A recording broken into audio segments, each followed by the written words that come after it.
Continua la sagra delle mie poesie in siciliano, ma questa non è una critica, questa è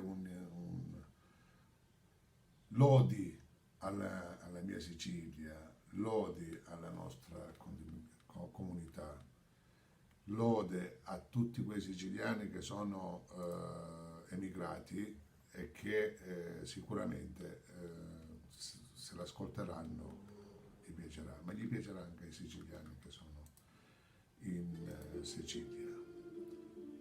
Infatti si chiama Sicilia e Siciliani. Contava lo poeta a tutte le sante che lo Dio eterno sempre pensante usà un pezzo de paradiso nello mare, nasciu ca cruna reale e ricca de valore.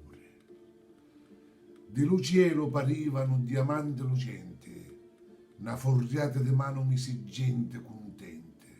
La chiamavo Sicilia e con lo sole davanti per quadrare core dell'isolane eternamente.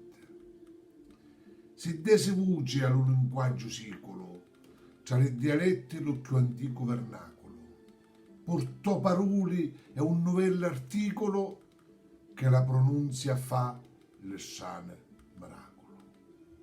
Arrogugliò l'ira dell'odoro sicolo, quando l'arabo si menava piccolo. L'ostacolo lo trovavo magari l'invasore, fu io l'isola lassanno sangue e sudore.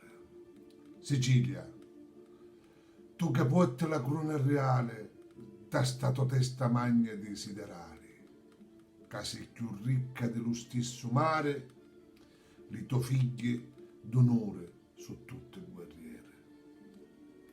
Se qualcuno ci va a comandare, lo sicolo lo fa subito scoraggiare, ma passasse sotto se coraggio tiene, non dubitare, non ti mette catene.